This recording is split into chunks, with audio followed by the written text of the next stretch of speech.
Hello, welcome to today's analysis of the NQ. Just gonna stick with the NQ, I think, for a while. Just been kind of focusing more on it. We could take a look at other markets eventually, but we'll just keep it localized to the NQ. It's Monday, 29th of September. What did they do? Well, last week I had a I had a level here. Um, and they came right down into it. I was talking about this for the week before. I was looking at these levels. I had a block down here. I had this 30-minute level that I was looking at 24 415, and I really wanted to see that internal, well, that that liquidity point that's inside here get hit. When they didn't do it, they front ran it, which is okay. Still on my radar, but what has happened? Well, they danced around a bit and just kind of chopped this range, like heavily chopped this. And we've broken up now internally. Got a little change of character that to me could still be proven. We've made a rather large kind of spanning move up this range.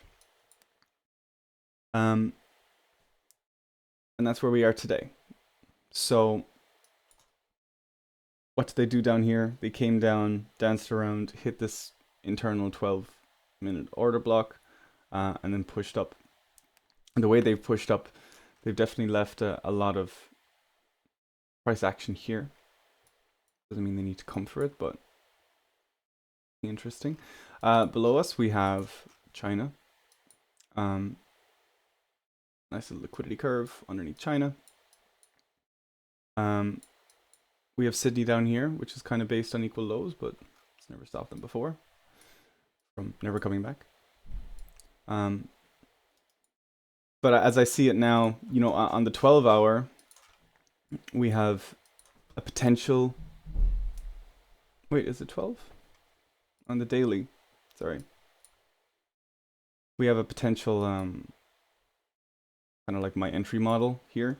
But I would not mind to see them come down and retest 24,685, which there is a nice liquidity point there, and it's right below Sydney's open.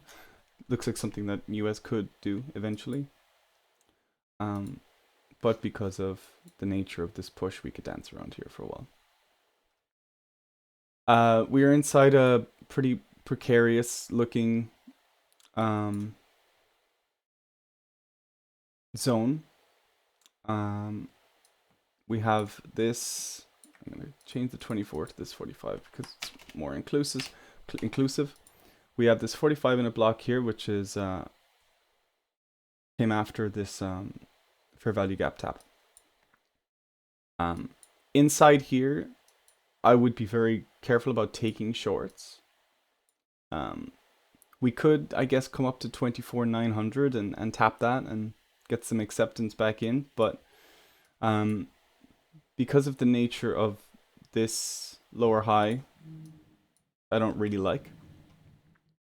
And because of what's above us that we can easily swipe into and connect with this this greater supply pull, this bearish pull, I would be very careful about taking shorts here. We're also above equal highs, so be careful about that.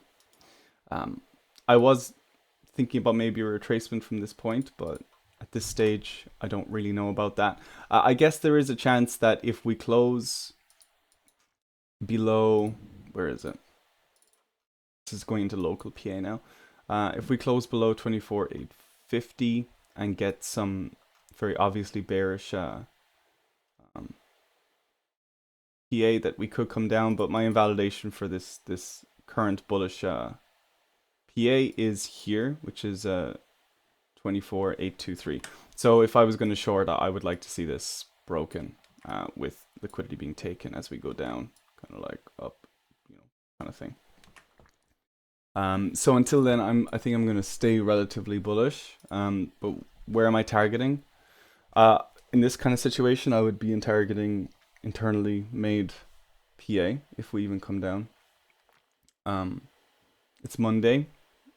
Allow Mondays to just show you what they want. But we have a little 2-minute block here. It's point of control. This was UK Open. We came down into liquidity and broke structure. I mean, we have a little pull here. There's a volume gap there as well. If they wanted to open this PA out, they could bring it down into here.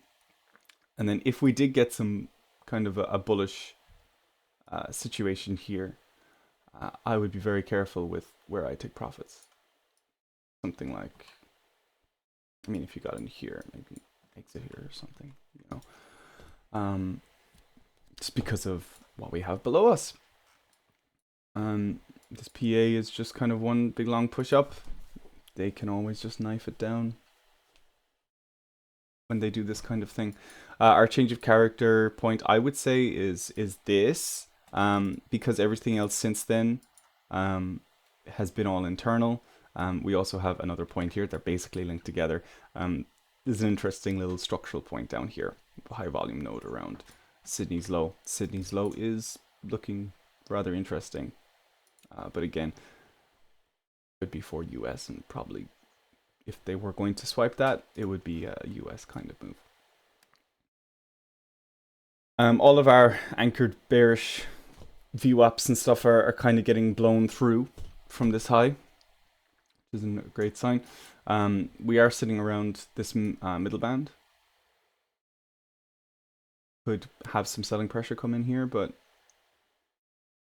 I wouldn't really be taking any shorts with the way they've built this this like push up. I'd be looking for a consolidation here, heavy consolidation, and then breakdown in my levels that I was talking about just a second ago. So yeah, I mean, larger time frame stuff is taking over. I would like to see eventually a swipe into here, could be something like this, and then get all the nice bullish signs around that point, and then maybe get some kind of retracement into internal PA that's made if we come down there. I would have my eyes on this 45-minute OB at 24,930 or so. The value area high of this kind of this whole range that we're making at the moment. Yeah.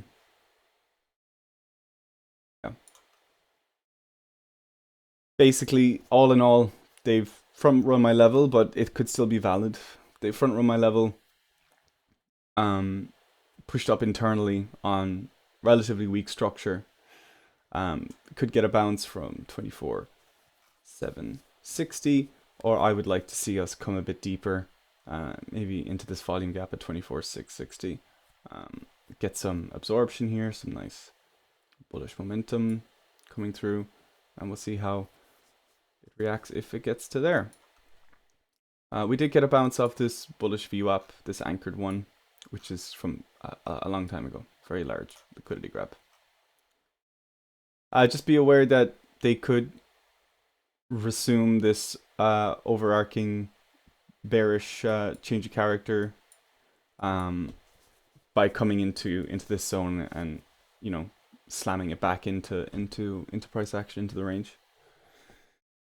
For right now, I'd be very cautious about taking shorts from this kind of exposed little lower high. Not a huge fan of it. But again, you know, look, if we do take some little liquidity in here, maybe 24,900, and we break down below 24,822, I would be just waiting for a lower demand level to kick in.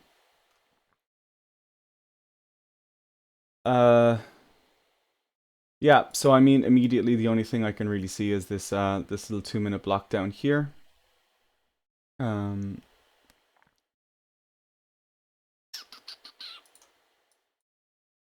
Yes, yeah, we're really making tiny breaks now with very, very, very localized liquidity grabs. This zone looks just very open to me. Equal lows here are kind of precarious, 24, 8, 12. Yeah, I don't know. I don't like the look at the PA. But I don't see an immediate trade. So I'm just going to wait. Some displacement. Some internal washes. All of that good stuff. Money flow at the moment is kind of monstrously large. It is just pushing. It is just, there is money coming in for sure.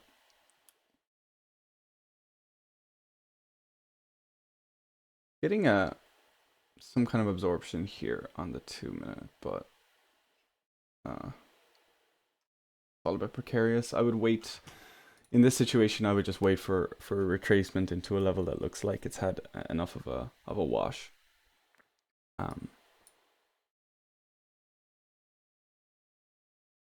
And again, my current bullish continuation model says that this low is most likely the one that needs to be broken for us to be confidently locally bearish, at least even into some demand. But I mean, yeah, I wouldn't be confident with a lot of shorts around this zone. That might change. They might show me something later that I want to get in on, but I see at the moment the precarious of the level. We're sitting above some vector recovery as well at 823, which isn't the best sign for taking longs around there, but it's all I can see at the moment. We didn't come into any external liquidity point that relates to the block that we're in, so that's why I'm not really taking shorts right now. If we did come into an external liquidity point, which I had marked out earlier, it would be around 856, which we would have to see, again, this kind of whole opening range get invalidated for it to, for me to think about that. And even then, we don't have the divergences I want to see. So I can't really be bearish yet. 45 minute seems like it could print a hidden money flow div with a hidden wave div. But that hidden money flow interest point that we're looking to diverge is very high. It's this high here. So what I'm going to do is I'm going to mark that as money flow interest. Now in this situation, I don't really want it to be taken. I would like to see it interacted with by a hidden divergence on money, which we could print soon. Whether that means that we take this high or not, I don't know. It would be interesting to see if we hit this hidden money flow div from here to here. Sorry, from here to here. So here to here. Without breaking this high. Why? Well, if we broke this high, we would have kind of money flow coming up, and I wouldn't be... I mean, it would just be nice to see the weakness coming earlier. I still just think that the probability of it doing that isn't great. I'm thinking a swipe up into this zone. When does that happen? I don't know. But I'm just going to play the bullish side, I think. For now. You know, we've kept this whole range very, very tight. This whole, not range, but this whole push up is very, very tight. Would not be surprised if they opened it a bit. So let's see what they do. I mean, it's Monday. I'm not forcing anything. I mean, I shouldn't force. It doesn't matter what day it is. Don't force anything. But it's Monday. Monday's great for them to just show you what they're doing, what they're setting up. Okay, I think that's it for today. If you have any questions, let me know. These levels do anything. Kind of happy that my demand zone provided a reaction, even though I didn't necessarily take any trades here, because I was a bit how do I say this? I didn't have the best day for kind of risk management, I guess. And I was like, I've already kind of broken a rule, and I was like, I'm gonna sit this out because it's not hitting my level. You know, I was kind of thinking like that. I was like, didn't come to my level, so I can't take the trade. You know, you never know. It might end up coming back there. There is a nice little liquidity point there, or I might just forget it. But I'm gonna leave it marked up because it was valid. Anyway, let's see what they do with this. Yeah. Happy trading, guys, and tomorrow.